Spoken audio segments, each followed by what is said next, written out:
আওয়ামী লীগ সরকারের পতনের পরে ডাকসাইটে নেতা কারা কারা দেশের বাইরে চলে গেছেন সেই আলোচনা আমরা এর আগে করেছি।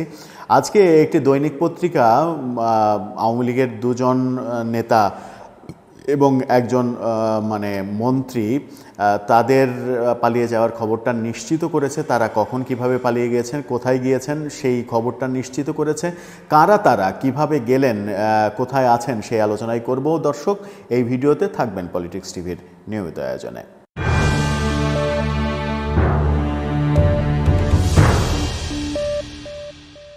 সাবেক শিক্ষামন্ত্রী মহিবুল হাসান চৌধুরী নওফেল চট্টগ্রামে পারিবারিক ঐতিহ্যের রাজনীতির মধ্য দিয়ে বেড়ে উঠেছেন। যদিও শিক্ষামন্ত্রী হিসেবে তার নিয়োগ নিয়ে যথেষ্ট সমালোচনা রয়েছে যে তার শিক্ষামন্ত্রী হওয়ার যোগ্যতা আদৌ ছিল কিনা, তাকে শিক্ষামন্ত্রী করে সরকার খুব ভালো কাজ, সঠিক সিদ্ধান্ত নিয়েছিল কিনা, সেই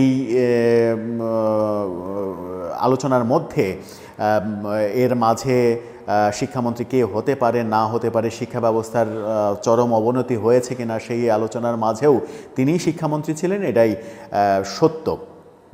শিক্ষামন্ত্রী নওফেল তিনি পালিয়েছেন এবং সবথেকে বড় নাম যেটা, সেটা হচ্ছে যে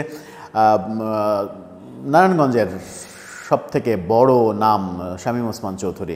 শামীম ওসমান চৌধুরী নাকি 5 সেপ্টেম্বর তাকে দেখা গেছে দিল্লির নিজামুদ্দিন আউলিয়ার দরগা শরীফে, এবং ধারণা করা হচ্ছে যে তিনি 5 আগস্টের আগে 3 আগস্টেও সংবাদ সম্মেলনে বলেছিলেন যে তিনি তার আগেই ঠাহর হয়েছিল যে শামীম ওসমান পালিয়ে গেছেন।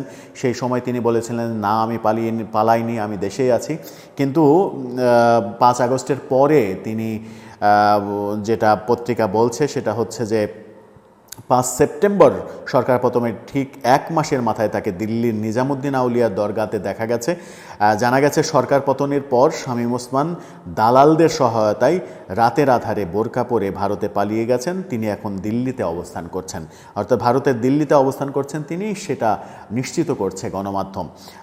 এর বাইরে যেটা বলছে গণমাধ্যম সেটা হচ্ছে যে দালালদের সহায়তায় গত 8 সেপ্টেম্বর নওফেল এবং আওয়ামী লীগের দপ্তর সম্পাদক বিপ্লব বড়ুয়া তারা ভারতে পৌঁছেছেন। 8 সেপ্টেম্বরের কথা বলছেন, অর্থাৎ 1 মাস 3 দিনের পরে তারা দেশ ছেড়ে পালিয়েছেন। এর মাঝে গ্রেপ্তারের কবলে তারা পড়েননি, এটা কিন্তু আশ্চর্যের ব্যাপার। সেটা হওয়ার কোনো কারণ আছে কিনা সেটা একটা বড় প্রসঙ্গ, কারণ এই সরকার যেভাবে আওয়ামী লীগের নেতা নেত্রীদের গ্রেপ্তার করছিল তাতে নওফেল, বিপ্লব বড়ুয়ার মতো নাম গ্রেপ্তারের বাইরে থাকতে পেরেছে 1 মাসেরও বেশি সময় ধরে, সেটা আশ্চর্যের ব্যাপার। কিন্তু পত্রিকা বলছে যে 8 সেপ্টেম্বর এবং 8 সেপ্টেম্বর নওফেল এবং বিপ্লব বড়ুয়া ভারতে পৌঁছান। পরে তারা বারাসাত এলাকায় চট্টগ্রামে জন্ম নেওয়া ভারতীয় নাগরিক জনৈক জুয়েলের বাড়িতে গিয়ে ওঠেন। এক পর্যায়ে ভারতে চিকিৎসাধীন বিপ্লব বড়ুয়ার ভাই এবং চট্টগ্রাম মেডিকেল বিশ্ববিদ্যালয়ের উপপরিচালক বিদ্যুৎ বড়ুয়া সেখানে এসে তাদের সঙ্গে যোগ দিয়েছেন। বাড়িসহ উল্লেখ করা হচ্ছে জুয়েলের বাড়ি, জনৈক জুয়েলের বাড়ি, ভারতীয় নাগরিক, বারাসাতে রয়েছেন তারা, সেটা বলছে পত্রিকা। স্থানীয় লোকদের সঙ্গে কথা বলে পত্রিকা জানাচ্ছে যে সাতক্ষীরার কলারোয়া, দেবহাটা, কালীগঞ্জ ও শ্যামনগর উপজেলার সীমান্তের কয়েকটি জায়গা মানব পাচারের জন্য দালাল চক্রের স্বর্গরাজ্য হিসেবে পরিচিত। স্থল এবং জলপথে এসব এলাকা দিয়ে অনেকটা প্রকাশ্যে সীমান্তে পারাপার করা হয়ে থাকে। স্বাভাবিক সময়ে এসব ঘাট দিয়ে পাসপোর্ট ছাড়া ভারত যেতে মাথাপিছু 10 থেকে 50 হাজার টাকা খরচ হয়।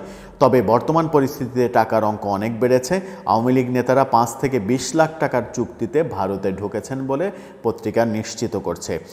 নির্দিষ্ট টাকা পেলে দালাল চক্রের সদস্যরা নৌকাযোগে নির্বিঘ্নে ভারতে পৌঁছে দেওয়ার ব্যবস্থা করে। পরে ভারতীয় অংশের দালালরা গোপন পথে শহরে যাওয়ার বাস রুট দেখিয়ে দেয়। কেউ কেউ ভারতে গিয়ে মাসিক চুক্তিতে কারো বাসা বাড়িতে নিরাপদে থাকার ব্যবস্থাও করে দেন, এমন কথাও বলা হচ্ছে। কলারোয়ার ভাদিয়ালি সীমান্ত এলাকার বাসিন্দা লুৎফর আলী পত্রিকাকে জানিয়েছেন, সন্ধ্যার পর থেকে এলাকা অরক্ষিত থাকে।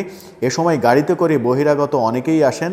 তাদের কেউ কেউ সীমান্ত পাড়ি দিয়ে ওপারে যাওয়ার চেষ্টা করেন। তবে আওয়ামী লীগের নেতারা এই পথে ভারতে ঢুকেছেন জানার পর স্থানীয় বাসিন্দারা সতর্ক অবস্থায় রয়েছে। সন্দেহভাজন কাউকে দেখলে বিজিবি ক্যাম্পে খবর দেয়া হচ্ছে। সাতক্ষীরা অঞ্চল দিয়ে মূলত তারা গেছেন এটা বলা হচ্ছে। সাতক্ষীরার কলারোয়া, দেবহাটা, কালীগঞ্জ এবং শ্যামনগর, সুন্দরবন উপকূলীয় অঞ্চল, সুন্দরবন দিয়ে যাওয়া সম্ভব নাকি আমি সীমান্তের ব্যাপারগুলো স্পষ্ট নই। শ্যামনগর, কালীগঞ্জ, কলারোয়া, দেবহাটা এই জায়গা থেকে, বিশেষ করে শ্যামনগরের কথা যদি বলা হয়, শ্যামনগর থেকে সুন্দরবন একেবারেই কাছে, শ্যামনগরেই সুন্দরবন।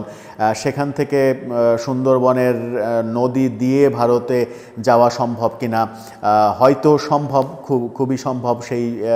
তা না হলে কিভাবে তারা যাচ্ছেন 5 থেকে 20 লাখ টাকার চুক্তিতে? এত কম টাকার চুক্তিতে যদি পার হয়ে যাওয়া যায় তাহলে ডাকসাইটি নেতারা সেটা পার হবেন, এটাই স্বাভাবিক। যদিও আওয়ামী লীগের এক নেতাকে আমরা দেখেছি যে এর আগে পার হতে গিয়ে বিজিবির গুলিতে তিনি নিহত হয়েছেন, তার লাশ আবার বাংলাদেশে ফেরত এসেছে। আওয়ামী লীগের কারা পালিয়ে গেছেন এখন পর্যন্ত তার হিসাব নিকাশ এর আগেও আমরা আলোচনা করেছি। ওবায়দুল কাদের, সাবেক সড়ক মন্ত্রী, সাবেক স্বরাষ্ট্রমন্ত্রী আসাদুজ্জামান খান কামাল, জাহাঙ্গীর কবির নানক, তারা পালিয়ে গেছেন শোনা যাচ্ছে। বাহাউদ্দিন নাসিম তারা পালিয়ে গেছেন শোনা যাচ্ছে। কিন্তু সালমান এফ রহমান কেন দেশে থাকলেন, কেন পালাতে পারলেন না?